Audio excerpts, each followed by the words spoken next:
안녕하세요. 김사유입니다. 한 주 동안 잘 지내셨나요?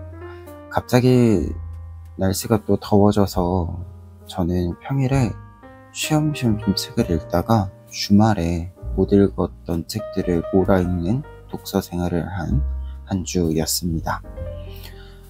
그래서 강약 조절이 좀 필요했던 한 주였는데요. 그래도 최대한 열심히 책을 좀 읽어본 한 주이기도 했습니다. 오늘 준비한 영상은 8월에 읽은 책들로 8월 북리스트를 준비를 했습니다. 소설 4권, 에세이 1권, 역사책 2권을 준비했고요. 오늘은 소설책부터 소개해 드리도록 하겠습니다. 첫 번째 책은 헤르만 헤세의 시타르타입니다. 출판사는 민음사입니다. 하반기 다시 읽을 책들 중에서 가장 먼저 골라본 책입니다. 시타르타의 깨달음의 과정을 따라가면서 생각을 정리하기에 좋은 책이었습니다. 제가 헤르만 헤세 첫 책이 시타르타인데요. 처음 읽었을 때는 불교 사상의 내용과 시타르타의 이 깨달음의 순간을 연결해 간다라고 하는 것이 조금 어려웠었던 작품입니다. 그래서 이번에 읽을 때는 조금 더 천천히 읽으면서 더 천천히 생각해 보려고 노력을 하면서 읽었는데요. 그래서 이번에 이제 읽으면서 주목을 하게 된 부분은 스승에 대한 내용입니다. 시타르타는 이제 세존인 고타마를 떠나면서 깨달음을 얻는 것은 사실 누군가의 설법을 통해서가 아닌 직접 스스로가 스스로의 스승이 될 수 있을 때 라는 내용의 이야기를 이제 하게 되는데요. 그러면서도 또 우리 주변에 여러 스승이 존재함을 이 다음의 여러 경험들을 통해서 겪게 됩니다. 그래서 본인이 주장했었던 내용의 어떤 반론적인 사례들과 또 그에 합치되는 사례들, 이러한 사례들이 이제 모여 있다라고 하는 것, 하나로 특정 지어지지 않는다라고 하는 것을 이제 시타르타가 알아가게 되죠. 그래서 본인이 보게 된 어떤 모순들을 이렇게 잘 또 정리해 가게 됩니다. 그래서 결국은 이제 깨달음이란 결국 스스로가 느끼는 것이라는 것을 알려주죠. 그런데 이제 이 부분을 읽으면서 요즘 이제 제가 공부를 해도 약간 내 것이 아닌 느낌? 내가 공부를 했어도 남는 게 없는 것 같은 느낌? 이러한 느낌들을 좀 많이 받았어요. 약간 어떤 지식을 운용한다라고 하는 것이 결국 다른 사람의 서술을 옮겨 놓기만 하는 느낌? 이러한 느낌들이 좀 많이 나서 약간의 무기력감이 있었는데, 이번에 이 시타르타를 읽으면서 이 부분을 어떻게 좀 넘어갈 수 있겠다, 어떤 방식으로 넘어가 보아야겠다, 이런 좀 방법적인 그리고 조금 더 실천적인 생각들을 많이 가지게 된 것 같습니다. 그래서 직접 몸으로 경험한다라고 하는 것, 우리가 사유하는 것이 중요하지만 그에 못한 이렇게 몸으로 좀 부딪혀보는 것도 중요하다. 몸으로 깨닫는 것도, 감각하는 것도 굉장히 중요하다. 이 부분을 이번 시타르타 독서에서는 좀 많이 생각하게 됐습니다. 두 번째 책은 문진영 작가의 딩입니다. 출판사는 현대문학입니다. 소설은 총 5부로 구성이 되어 있고요. 각 이야기는 다른 화자들이 이야기를 진행을 합니다. 그래서 이 다른 화자들이 K마을을 배경으로 각자의 삶에서 나타나는 떠남과 남음 사이의 이야기를 나누고 있습니다. 그래서 각부의 화자를 조금 소개를 하면서 이 책의 줄거리를 조금 더 이야기를 해보면요. 먼저 화자들에 대한 특징들을 이야기를 해보면, 1부의 화자인 지원은 K마을을 떠난 사람을 대표합니다. 그런데 아버지가 돌아가신 이후에 K마을에 남아있는 집을 처분하기 위해서 잠시 마을에 돌아온 상태인데요. 이 상태에서 주미를 만나면서 여러 생각들을 정리해 가기 시작을 합니다. 그리고 2부의 화자는 주미입니다. 지원의 친구이자 마을에 계속 남아있는 사람을 대표하는 사람이고요. 마을에서 호텔을 운영을 하고 있습니다. 그리고 3부의 화자 제이는 연인 피를 만나기 위해 마을에 찾아온 이방인이라고 할 수 있고요. 4부의 경우에는 이제 영식이라는 인물이 화자이고요. K마을에 오래 머무르고 있는 사람이자 개인사를 가지고 있는 사람입니다. 마을 안에서 사람과 사람 사이의 연결이 어떻게 이루어지고 있는지 보여주는 인물이기도 해요. 5부의 화자는 수원이고요. 수원은 외국인 노동자로 대한민국의 K마을에 온 인물입니다. 그래서 이렇게 여러 사람들의 입장에서 K마을로 들어온 사람들의 사정과 마을 안에서 발생한 사건들을 통과하면서 각자의 삶 속에서 나의 한 구석을 이해하는 것, 다른 사람의 한 구석을 이해하는 것을 경험하는 이야기라고 할 수 있습니다.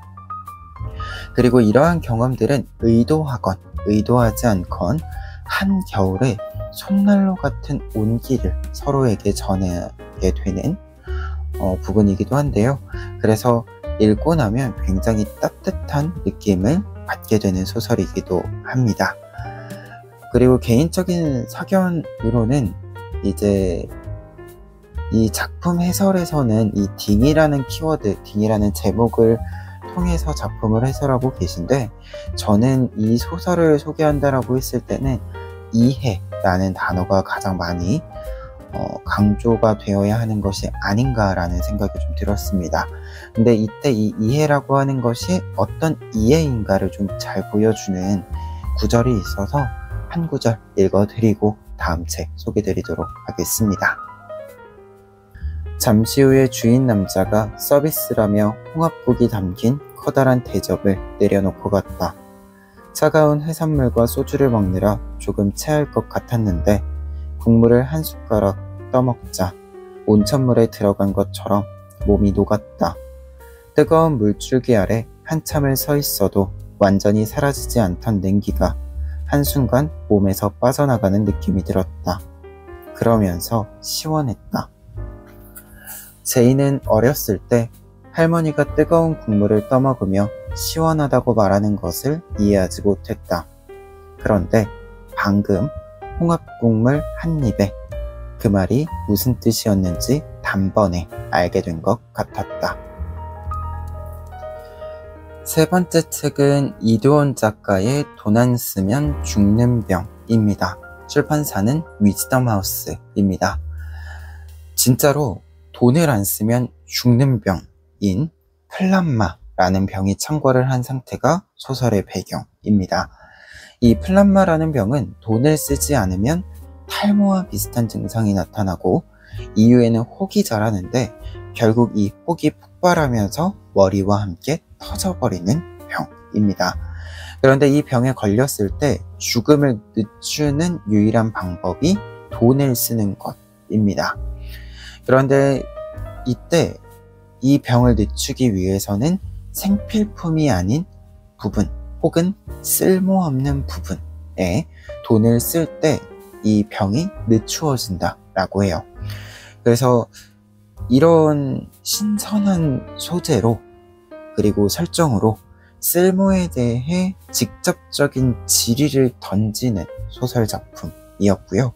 그래서 더 흥미로웠던 책입니다. 그리고 덤으로 작가의 말이 굉장히 재미있었거든요.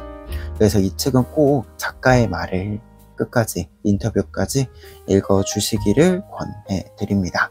그래서 짧고 강렬하게 읽기 좋았던 책이었습니다. 네 번째 책은요, 조혜은 작가의 치즈 이야기입니다. 출판사는 문학동네입니다. 우리가 조혜은 작가에게 바라는 그 장면, 그 서술이 담긴 세 번째 단편집입니다. 총 7편의 단편이 수록되어 있고요. 끈적하고 그로테스크함이 잘 묻어나는 표제작 치즈 이야기부터 현실적인 상황들이 만들어주는 서늘함이 담긴 보증금 돌려받기와 수선화에 스치는 바람, 주인공에서 이탈한 사람에 대한 위로가 담긴 반쪽 머리의 천사, SF 소설로 기억의 계승에 대해 생각해보게 되는 소라는 영원히, 두 번째 해연, 안락의 섬까지 이채로운 작품들이 수록되어 있습니다. 미리 알고 읽으면 신선함이 약간 낮아질 수 있을 것 같아서 구체적인 줄거리는 생략을 하고요. 대신에 이제 특징을 조금 이야기를 정리해 보면은요, 두 가지로 간단하게 정리를 해보면, 첫 번째는 뒤에 단요 작가가 해설에서 작품들의 특징을 블루치즈에 비유를 하고 있습니다. 무언가가 결합한 후에 완전히 분리될 수 없음을 이야기하고 있는데요. 우리가 어떤 선택과 사건을 겪고 나면 이전으로 돌아갈 수 없다라고 하잖아요. 소설들은 이처럼 어떤 사건 이후에 돌아갈 수 없는 훼손된 상태의 인물들이 많이 나옵니다. 그런데 이때 훼손의 원인이 어른으로서 능력과 소양을 갖추고 있지 못함으로 발생하는 그 폭력성에 따른 결과인 부분들이 많이 있습니다. 그래서 작품들을 조금 읽다 보면 나와 좀 뗄 수 없는 어떤 부분들, 그리고 이 부분들과 연관된 원인들을 좀 생각해 보게 되고, 그 원인들로 하여금 나타나는 부정적인 영향들이 어떤 굴절들을 만드는가에 대해서도 조금 생각해 보게 되는 작품들이었습니다. 그리고 두 번째 특징은 기억의 계승인데요. 앞서도 간단하게 이제 좀 소개를 드렸지만, 후반 3개의 작품이 이 기억에 대한 이야기를 다루고 있습니다. 그러다 보니까 어떤 사건을, 어떤 사람을 기억한다는 것이 삶에서 어떤 맥락을 가지는지 이 함의를 좀 읽으면서 먹먹해지는 부분들도 있었습니다. 그리고 내용면은 아니지만 한 가지 특징을 좀 추가로 이야기를 드린다면, 이 책이 이제 이게 띠지예요. 그래가지고 띠지를 벗기면 아주 신박하게도 온전한 치즈가 등장을 합니다. 그래서 책 표지가 이렇게 좀 신선하게 디자인이 되어 있어서 이 표지의 이 신선함과 내용의 신선함이 일치하는 단편집이었다, 이렇게 좀 이야기를 마무리해 봅니다. 비문학 부분으로 넘어와서요, 에세이 먼저 소개해 드리겠습니다. 김민섭 작가의 우리는 조금 더 다정해도 됩니다 이고요. 출판사는 어크로스입니다. 2017년부터 2024년까지 연재했던 여러 글들을 모아둔 에세이입니다. 책의 여러 에피소드들은 우리가 사회적 존재로 사는 데 있어 주고받는 다정함을 가시적으로 잘 보여주고 있습니다. 그래서 우리는 어떤 다정함을 받고 싶어하는 거였고, 어떤 다정함을 담았어야 했던 것인지에 대해서 반성, 성찰을 하면서 읽을 수 있는 책이었습니다. 그래서 지금 우리는 어떤 다정함을 주고받을 수 있을 것인가에 대해 구체적으로 고민해 볼 수 있는 에세이였습니다. 구체적인 에세이 내용을 하나만 좀 에피소드를 하나만 이야기를 해보면, 이더리움을 샀다라는 가상화폐 관련 에피소드가 있어요. 이제 이 가상화폐를 저자가 이제 구매를 하게 되는 에피소드인데, 이때 왜 구매를 했냐면, 노동에 대한 책을 쓰는 과정에서 중고등학생들 그리고 대학생들이 느끼는 노동의 가치가 이전보다 훨씬 더 낮아지고 있다라고 하는 이 느낌을 좀 받으면서 왜 그런가 라는 것을 좀 알고 싶으셨다라고 합니다. 그래서 이제 가상화폐를 한번 사 보니까 이 가상화폐로 하여금 이익을 얻고 손해를 입는 이 구도가 눈 깜짝할 사이에 뭔가 확확 바뀌는 부분들을 지켜보다 보면 이 노동의 의미가 개인의 삶에서 어떻게 옅어지는구나 라는 것을 좀 느끼게 되었다라는 메시지가 있어요. 이 이야기가 있는데, 이 부분을 제가 읽으면서 일단 타인을 이해하기 위해서 직접 경험을 선택하는 이 대담함에 일단 조금 놀랐고요. 그리고 다정함을 가진다라는 것이 어떤 일에 대해서 옳고 그름이 존재한다라고 하더라도 약간 덮어놓고 그냥 무조건 비판을 가하고 이런 것이 아니라 한 발 정도는 좀 물러나서 지켜보는 것, 애정을 좀 가져보려고 노력하는 것, 그 애정이 잘 생기진 않더라도 그런 좀 태도가 필요하구나라는 것을 생각을 했습니다. 그리고 이러한 마음을 가지는 것이 조금 어른스러워지는 것이 아닐까라는 생각을 좀 했어요. 그래서 우리가 흔히 다정함도 지능이다라는 말을 요즘 많이 하잖아요.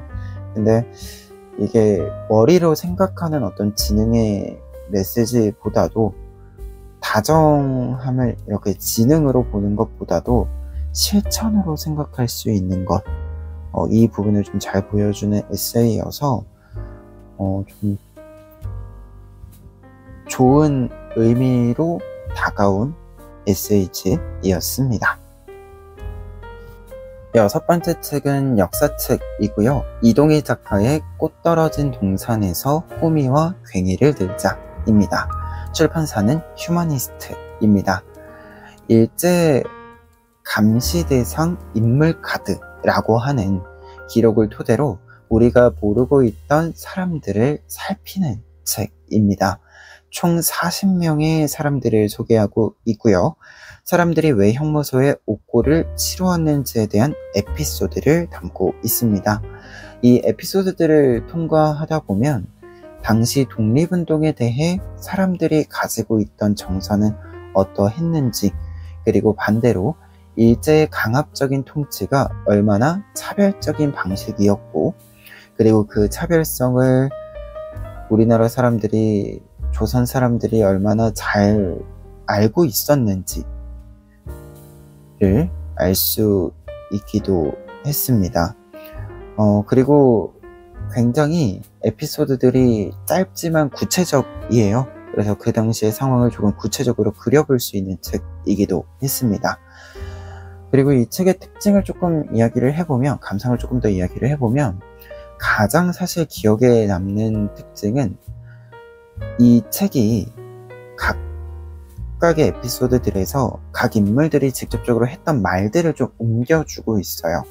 이 말들, 이 표현들을 읽다 보면 굉장히 문학적이다라는 느낌을 받습니다. 실제로 이제 이 책의 제목 같은 경우에도 황웅도라는 운동가가 남긴 글에서 가지고 온 표현인데요. 이 표현 자체가 이제 독립운동을 비유하는 표현입니다. 그래서 이러한 표현들을 통해서 그 당시에 이제 독립운동에 대한 다짐들을 또 살펴볼 수 있기도 하고요. 그리고 꼭 그 말의 의미를 생각하지 않더라도 표현 자체가 굉장히 좋다, 이렇게 좀 생각이 들기도 했습니다. 그리고 또 다른 에피소드를 통해서 좀 이야기해보고 싶은 포인트가 이제 현금열이라는 주부가 소개가 되고 있는데요. 아주 작은 불평으로 하여금 처벌을 받게 된 케이스입니다. 근데 이제 이 처벌을 받은 표현을 보면 그 당시에 이제 일제의 차별적 통치에 대한 내용을 알 수 있는 것과 동시에 이 서술 자체가 당시의 차별적인 통치 방식을 우리나라 사람들이 어떻게 이제 인식하고 있었는지, 감각하고 있었는지를 보여줍니다. 그래서 이 책의 좀 특징을 어떻게 보면 가장 잘 보여주는 인물 중에 한 명이다 라고 할 수 있어요. 그리고 마지막으로 한 가지만 더 이야기를 드리면, 이 책의 표현이 그냥 좋다 이렇게 좀 이야기를 드렸잖아요. 근데 그럼 왜 좋은지 이게 좀 여러분들에게 한번 읽어드리면 좋을 것 같아서 한 표현을 좀 읽어드리고 이 책의 소개를 마무리하려고 합니다. 근데 이 책에서 사실 읽다 보면 약간 일제강점기 책들이 그런데요, 우리가 분노를 느끼게 되죠. 화를 느끼게 됩니다. 근데 이제 분노와 화라고 하는 것도 우리가 분명히 느껴야 되는 감정이기는 하지만 그 분노와 화를 느꼈을 때 그 분노와 화를 가지고 어떤 방향성을 가지는가는 굉장히 큰 차이의 결과를 내게 되죠. 결과가 차이가 나죠.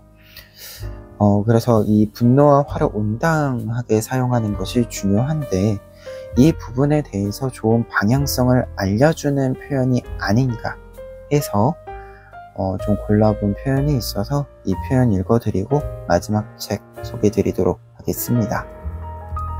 정치적 압제의 가장 불행한 결과는 피압박자의 마음에 광폭성을 기르는 게 아닐까. 오늘의 마지막 책은요, 안드레아 한저트의 아주 짧은 합스부르크사입니다. 출판사는 책과 함께입니다. 유럽의 합스부르크 황가는 중세 시기부터 1차 세계대전이 끝나는 시점까지 황제의 위치를 유지한 가문입니다. 전성기 때에는 유럽 안에서 분할되어 있기는 했지만 제국이라고 부를 만한 영토를 가지기도 했던 가문이기도 해요. 그래서 유럽사를 통과하다 보면, 유럽사를 좀 이렇게 만나다 보면 이 합스부르크 가문이 어디서나 좀 튀어나오는, 나타나는, 만나게 되는 가문입니다. 그래서 이 합스부르크 가문의 계보들을 따라가면서 이들이 어떻게 세력을 만들면서 유지했는지, 그리고 실제 유럽사 안에서 중요하게 다루는 사건들은 합스부르크 가문과 어떤 관련성이 있었는지를 간결하게 정리해주고 있습니다. 다만 이 책을 추천드리는가 라고 했을 때는 약간 한 가지 애매한 구석이 있어요. 이 책의 난이도 측면인데요. 이 책이 유럽사에 대한 기본 배경 지식이 없다면 사실 좀 읽기에는 약간 좀 질문이 많이 뜨는 부분들도 있고요. 이해하기에 조금 곤란한 부분들도 분명히 좀 있습니다. 그래서 역사책을 좀 자주 읽으시는 분들 같은 경우에는 조금 어려운 부분들이 있더라고 하더라도 넘어가면서 그냥 좀 읽어보시면 가볍게 읽어보기 좋은 책인데, 그렇지 않은 경우에는 좀 도입이 어려우실 수도 있다, 이렇게 좀 이야기 드릴 수 있는 책입니다. 다만 이런 부분은 이 책만의 특징은 아닙니다. 이 책만의 좀 아쉬운 점은 아니에요. 사실 주제사책이라고 하는 것은 항상 이제 이야기하는 것을 좀 좁혀가다 보면 어쩔 수 없이 빠지는 내용이 있습니다. 그러면서 좀 어려워지는 부분들도 있고요. 그리고 이게 책의 요약은 아닌데 이 책을 읽고 나면 아마 교훈점이 좀 있으실 건데요. 이 교훈점을 좀 미리 이야기 드린다면, 그래도 이 책이 좀 가볍게 그래도 약간 재미삼아 읽어보기 괜찮다라는 생각이 들었던 이유는 이 교훈 때문입니다. 이 책을 읽고 나면 두 가지 교훈이 있는데요. 가문을 오래 유지하려면 일단 결혼을 잘해야 하고요. 두 번째로는 오래 살아야 합니다. 특히 어떤 사람과 경쟁 구도 속에서 자신의 주장을 관철시키기 위해서는 오래 살아야 한다. 그래서 합스부르크 가문이 이렇게 오래 그래도 본인의 위치를 유지했던 것은 각 인물들이 단명한 경우도 있지만 또 중요한 시점에 장수했기 때문이다. 상대방보다. 이 내용이 교훈이 좀 남았어요.